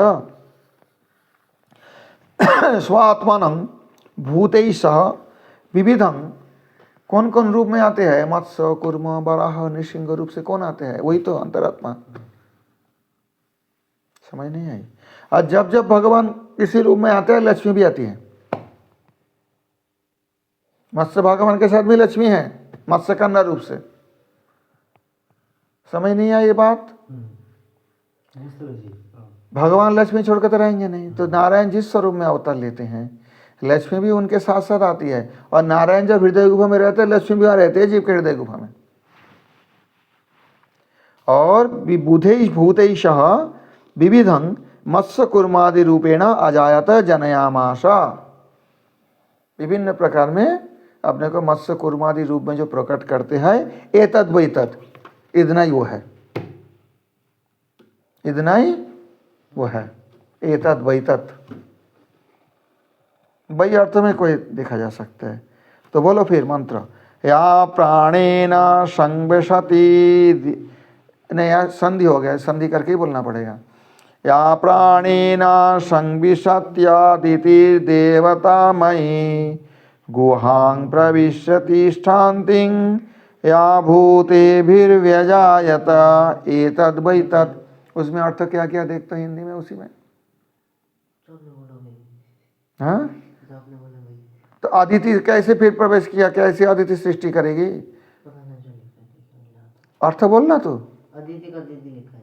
अर्थ साधारण अर्थ बोलो ना, उसमें जो किया है मैं वो जानना चाहूँ। अन्वय नहीं, अर्थ किया हुआ पीछे देखो, अन्वय का पीछे अर्थ बोलो। व्याख्या तो दी गई है, ये दो व्याख्या, अर्थ नहीं दिया। व्याख्या दी गई है। व्याख्या क्या दी है? ये ब्रैकेट में जो है इसका नाम कौन? वो तो अन्वय है। अन्वय नहीं, अर्थ बोल रहा हूँ। ऑनलाइन ऑथर बोल तो हाँ तो व्याख्या बोलो ना, क्या बोले हैं? जो सर्वदेवात्मय भागवती अदिति देवी भी पहले पहल उस पर ब्रह्मा के संकल्प से सब जगत की जीवनी शक्ति के सहित उत्पन्न होती है तथा जो संपूर्ण प्राणियों के बीज रूप से अपने साथ लेकर प्रकट हुई थी। इतना ही बताएं तो चलो, उनकी अर्थ हुआ है। परंतु यहाँ अर्थ समझ गया है जो मैंने बोला। अदिति होता है स्त्री रूपा भगवती, देव माता अदिति की बात यह नहीं कहा गया माधवाचार्य जी को। अदिति देवी लिखे हैं। हाँ, अदिति देवी तो वही होता है ना, देवता की जो माँ है अदिति, अदिति कश्यप जी की पत्नी है। परंतु वो अदिति की बात यह नहीं कहा गया, कहा तो समझ में नहीं आ जाएगी। वो तो देवताओं की माँ है। हाँ, हृदय की कोई धागे प्रवेश कर। और हृदय में कैसे रहती है? हृदय गुफा में रहती है लक्ष्मी जी, जो भगवती स्वरूप है, भगवान की जो स्त्री रूपा है वो है रहती है। और वही मत्स्य कूर्मादि रूप में, वहां भी लिखा है ना मत्स्य कूर्मादि रूप में लिखा है नहीं? हाँ तो यहाँ तो बोले अब भिन्न है, लक्ष्मी देवी सब भिन्न है वहाँ से लिखे हैं। हाँ क्या लिखा है? लक्ष्मी देवी से अभिन्न है। व्याख्या में क्या बोल रहे हैं? बोले हृदय रूपी गुहा में प्रविष्ट होकर वही रहने वाली वह भगवती भगवान की अचिंत्य महाशक्ति भगवान से सर्वथा अभिन्न है। अभिन्न है, तो मैं भी तो बोल रहा हूँ। भगवान और उनकी शक्ति में कोई भेद नहीं है। हाँ, भगवान ही शक्ति रूप से सबके हृदय में प्रवेश किए हुए हैं। हे नचिकेता, वे यही ब्रह्म है। शक्ति रूप में नहीं, शक्ति के साथ, ये अर्थ सही नहीं किया इसने। ये तो ऐसी साधारण व्यक्ति अर्थ किया है, वो तो उतना विद्वान भी नहीं है। वो कोई व्यापारी ने किया है अर्थ, देखना उसका नाम लिखा हुआ उसमें। तो उससे मतलब नहीं है, कहने के मतलब होता है वो उतना विद्वान नहीं है। समझ गए बात? तो इसलिए ऐसा अर्थ कर दिया। तो शक्ति रूप में भगवान हृदय में नहीं है, व्यक्ति रूप में है, शक्ति के साथ। समझ है? शक्तिमान के रूप में परमात्मा शक्तिमान है। चलो अब माधव भाष्य देखो, रात कितना भी हो वो सब नहीं चलेगा। इसका अर्थ समझ गए बात? 7 मंत्रों का। अभी 7 मंत्र का माधव भाष्य देखो। इदं गुह्यं ब्रह्म प्रवक्ष्यामि। भाष्य नहीं निकला? ये गोपनीय ब्रह्म के बारे में बता रहा हूँ। यथा मरणं प्राप्तो जीव भवति तच्च प्रवक्ष्यामि। और मरण प्राप्त होने के बाद जीव क्या होता है वो भी बता रहा हूँ। जीवेश्वरो भेद ज्ञापनाय, जीव और ईश्वर के भेद समझाने के लिए। यह कर्मफल भोक्ता सुप्ति आदिमान स जीव। जो कर्मफल को भोग करने वाले सुप्ति आदिमान मतलब जागृत स्वप्न सुषुप्तिमान स जीव। यह प्रलयादिषु जीवेषु सुप्तेषु जागर्ति स विष्णु परम ब्रह्म इति अर्थः। और जब प्रलय काल में भी जो सारे जीव सुप्त रहते हैं, जो जागते हैं उस समय, क्योंकि सुप्तेषु जागर्ति मतलब यहाँ अर्थ किया है आचार्य ने। इसको व्याख्यान इतना नहीं दूंगा, तुम्हारा दिमाग खराब हो जाएगा, ऊपर से ऐसे ही जा रहा है, समझ में आप नहीं आ रहे हैं ना जो पढ़ा रहा हूँ। अगर उसमें बोल दिया अगर देवदत्त तो सोए है तो विष्णुदत्त जगे है, तो उसका मतलब विष्णुदत्त भगवान है क्या?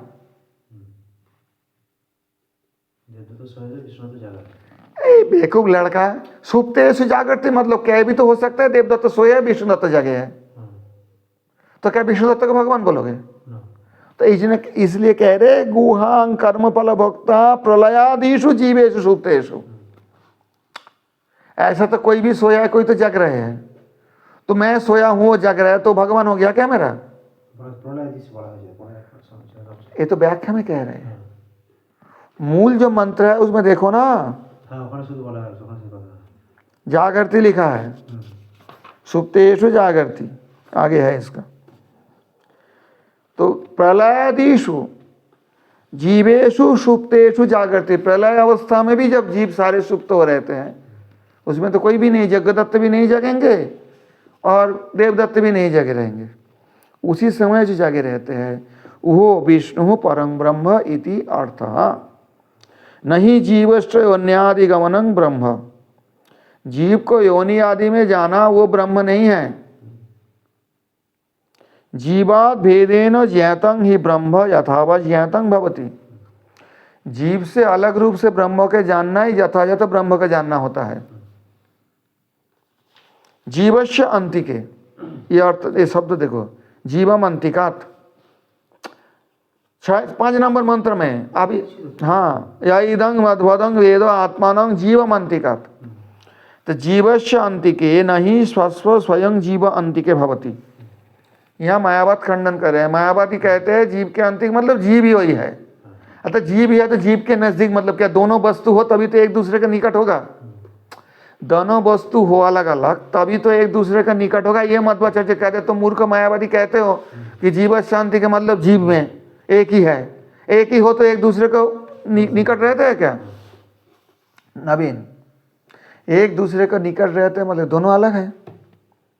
जैसे ये कलम इसके निकट है तो उसके मतलब ये दोनों अलग है। ये एक ही हो जाए तो फिर निकट करने की सवाल होता है क्या? समझ नहीं आई बात? बस वस्तु अंतरस्य ही दूरत्व अंतिकत्वं च। दूसरे वस्तु का ही दूरत्व अंतिकत्व निकटत्व होता है। एक ही वस्तु है जीव और ब्रह्म, फिर जीव के निकट ब्रह्म रहते हैं, ये बात के अनर्थक हो जाता है। समझ नहीं आई बात? जीव और ब्रह्म दूसरे वस्तु हो जब ही तो बोला जाएगा जीव के निकट में रहते हैं। हाँ, बस समझा देना पड़ेगा काल, तब समझोगी समझेगा। बेवकूफ की तरफ बैठे रहने से नहीं होगा, फिर पढ़ाऊंगा ही नहीं मैं तुम लोगों के से, बेकार मेहनत करना। आम नामभ्यश्च भूतेभ्यस्तपो नाम्नः शिवादपि पूर्वं यो जनयामास पूर्वाजातं चतुर्मुखम। ये जो बिना नाम के जो भूत है, और स्तप नामनो शिवादपि, मंगल का भी तप कहा जाता है। पूर्वं यो जनयामास, पहले जो जन्म लिए थे, पूर्व अजातं चतुर्मुखम, जो अजात चतुर्मुख है पूर्व प्रकट हुए थे। ये तो पहले इसका अर्थ दिया है, ये व्याख्या को समझो, मतलब माधव भाष्य को समझो। स्वात्मानं च गुहा संस्थं सर्वभूतैः सहा विभु यः पश्यति सदा विष्णुः स एष हृदि संस्थित इति च। स्वात्मानं च गुहा संस्थं, ये गुहां प्रविष्ट तिष्ठन्तं यो भूतेभिर्व्यपश्यत या भूतेभिर्व्यजायत।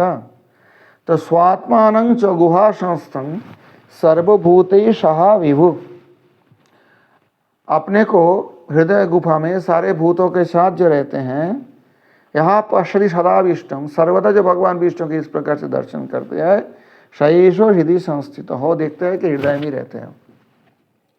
यथा मुखादिन्द्रश्चाग्निश्च, ये कहाँ है? ये पुरुष सूक्तम में। इत्यादि ना जाता एवं इंद्रादय, अभी इसमें एक पूर्व पक्ष है कि वेदों में कहते हैं मुखादिन्द्रश्चाग्निश्च प्राणाद वायुरजायतः नाभ्या आसीद अंतरिक्ष गुं शीर्षौ। पुरुषोत्तम कंठस्थ नहीं किया तो कैसे पूजन करते हो? पुरुष सूक्त में जो कहा गया वेदों में कि मुख से इंद्र का जन्म हुआ, और फिर कश्यप के पुत्र कैसे हो गया इंद्र? जब विराट पुरुष के मुख से इंद्र अग्नि प्रकट हुआ, वेदों में बताया गया, फिर कश्यप के पुत्र इंद्र कैसे कश्यप से आदित्य से जन्म लिया, आदित्य के पुत्र रूप से। ये है पूर्व पक्ष। तो कहते हैं जो मुख से इंद्र अग्नि इत्यादि ना जाता है वो इंद्रादय कश्यपात पुनर्जायन्ते न तथा भगवतो ब्रह्मा, वही इंद्र जो भगवान के मुख से प्रकट हुआ वो कश्यप से पुनर्बार जन्म लेते हैं सृष्टि के समय में। समझ में आई बात? लेकिन ब्रह्मा जी ऐसा नहीं है। इसलिए इंद्र देवता के बारे में जो बताया गया कि मुखाद इंद्रश्चाग्निश्च प्राणाद वायुरजायते इत्यादि बातें हैं, और फिर कश्यप से भी जन्म लेते दिखा जाता है इनको सृष्टि के प्रारंभ में। ब्रह्मा जी ऐसा नहीं है, इसलिए अजात बताया गया। समझ में नहीं आई? अजात शब्द का प्रयोग हुआ ना, अभी तो बताया मैंने, जिस दिन जन्म नहीं लिया ब्रह्मा जी ऐसे जन्म नहीं लेते हैं बार बार, कश्यप से आदित्य से ऐसे इंद्र तो भगवान का नाभि कमल में प्रकट होते हैं। भगवान से जन्म बोलो, जैसे भी बोलो, अजो कहा जाता है, अजात कहा जाता है, किंतु अजातमेव आदिभव पूर्वम अजायत जनयामास। अर्थात ये जल आदि जितना भूत है, इसको सृष्टि होने से पहले ब्रह्मा जी का प्राकट्य हो गया था। अजायतेति यज्ञ बहुज्यम इति वदंत अर्णित नीच, ये जो है व्याकरण का सूत्र है। समझ में आए? ये व्याकरण का सूत्र है, अदंतर नित निच। हाँ, यज्ञ बहुज्यम इस प्रकार। अदनाद अदितिर विष्णु यह प्राण सहित स्थित, ये तो मैंने पहले ही बताया, परंतु यहाँ विष्णु बताया, वहां स्त्री रूपा क्यों बताया? क्योंकि यहाँ स्त्रीलिंग का प्रयोग हुआ है मंत्र में, इसलिए पुंगलिंग अर्थ तो नहीं लगेगा। अभी तक ये समझ नहीं पाया। या प्राणेन, या होता है स्त्रीलिंग में, पुंगलिंग तो क्या होता? यह व्याकरण तो पढ़ रहा है तो या जहां लिख दिया तो वहां तो विष्णु तो पुंगलिंग शब्द है, इसलिए जो अर्थ में विदेशीय खंड अर्थ में स्त्री क्या है। अदनाद अदितिर विष्णुर यह प्राण सहित स्थित उत्तमो देवताभ्यश्च सोत्मानं विविधात्मना मत्स्य कुर्मादि रूपेण गुहा संस्थम अजीजनत। जो भगवान विष्णु सबको खाने वाले, पहले बताया ना, उस ब्रह्म को कौन जान सकता है? ब्राह्मण क्षत्रिय जिसके भोज भात है, मतलब ब्राह्मण क्षत्रिय उपलक्षण करके सभी को ही बताया गया है। तो अदनात अदितिर विष्णु यहाँ प्राण सहित स्थित हो, ये जो विष्णु अपने प्राण के साथ जीव के अंदर रहते हैं, उत्तमो देवता भ्यश्च, देवताओं से बहुत उत्तम है, देवता नहीं है ये, देवताओं के ऊपर है। सो आत्मानं विविधात्मना, वो भगवान विष्णु जो हृदय में सोनोधन से हृदय में रहते अंतर्यामी रूप से हो, आपने को विविध प्रकार से, विविधात्मना विविध प्रकार से, देखो ना भाष्य, मत्स्य कुर्मादि रूपेण गुहा संस्थम अजीजनत। मत्स्य कुर्मादि रूप में जो गुहा में रहते हैं, हृदय गुहा में परमात्मा, वही अपने को अलग अलग रूप से प्रकट करते हैं। भूतैष महाविष्णु परमात्मा युगे युगे इति च मध्य, इससे पहले जो पुराण से कोट किए थे उसी पुराण का ही है, मेरे ख्याल से ब्रह्मांड पुराण का होगा। हाँ, ब्रह्मांड पुराण का। तो वही महाविष्णु सारे भूतों के साथ युगे युगे परमात्मा रूप से हृदय में भी रहते हैं, मत्स्य कुर्म बराव आदि रूप में अवतार भी लेते हैं। देवतामयी देवतोत्तमः, ये जो देवतामयी बताया हुआ अदिति देव माता का बता दिया, लेकिन इसके कहते हैं देवताओं से भी उत्तमा है। उत्तमा क्यों स्त्रीलिंग प्रयोग किया है? प्राणेन सहितो भवति गुहांग प्रविश्य तिष्ठन्तं, जेहेतु जिस कारण से कि भगवान और भगवत शक्ति अभिन्न है, यह भी बताया, लक्ष्मी और नारायण, इसलिए लक्ष्मी कहने से नारायण का भी ग्रहण हो जाएगा, जो हृदय गुफा में रहते हैं, जो प्रकट होते हैं। समझ में आई बात? हाँ, ये शांतनु काल समझा दोगे मुझे? तिष्ठन्तं स्वात्मानं भूतैष विविधं जनयामासः, अपने को भूतों के साथ विभिन्न प्रकार से प्रकट किए हैं। अब इसमें मायावाद खंडन फंडन बहुत विस्तार है, तुम लोग समझ नहीं पाओगे इतना, क्योंकि यहाँ फिर समानाधिकरण दिया है, जीव आत्मा के अभेद बताते हैं मायावादी लोग, उनका खंडन किए हैं इनमें व्यास तीर्थ जी अपने व्याख्यान में, माधवाचार्य के व्याख्यान में। इतना समझो, माधवाचार्य जी संक्षेप में बताया दिया, वस्तुंतरस्व ही दूरत्वमांतिकत्वंच, दूसरा वस्तु हो तभी दूरत्व और निकटत्व कहा जाता है। एक ही हो जीव ब्रह्म तो दूर निकट की सवाल ही नहीं आता है। यहाँ जब अंतिक बताया जीव के निकट रहते हैं तो मतलब क्या दोनों अलग है? स्पष्ट बात है इसमें। अब मायावादी इसको तोड़ मोड़ करके दोनों एक ही है जीव और ब्रह्म, ये कहने से तो नहीं होगा। अंतिका जीव के निकट रहते हैं मतलब क्या दूसरे वस्तु है जब भी तो उनके निकट रहते हैं।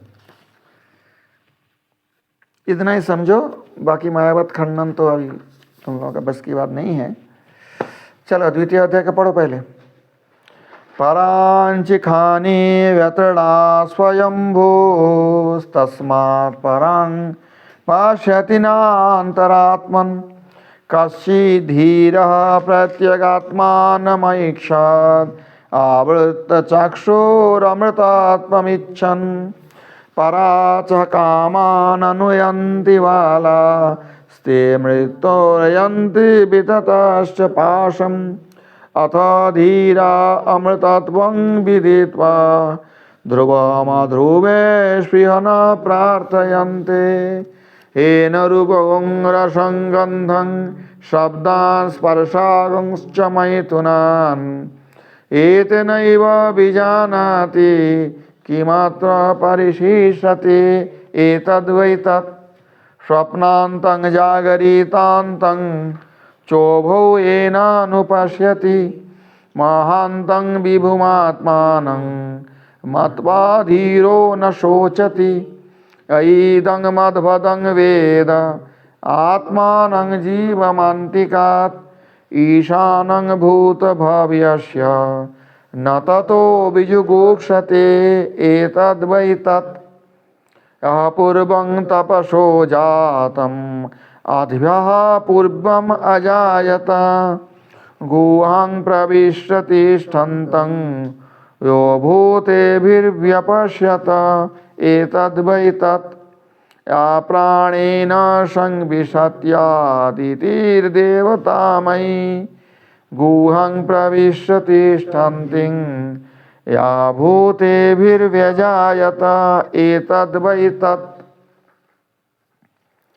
ॐ सहना भवतु सहनो भुनक्तु सह वीर्यं करवावहै तेजस्विनामवधीतमस्तु मा विद्विषावहै। ॐ शान्तिः शान्तिः शान्तिः। हरिः ओम्।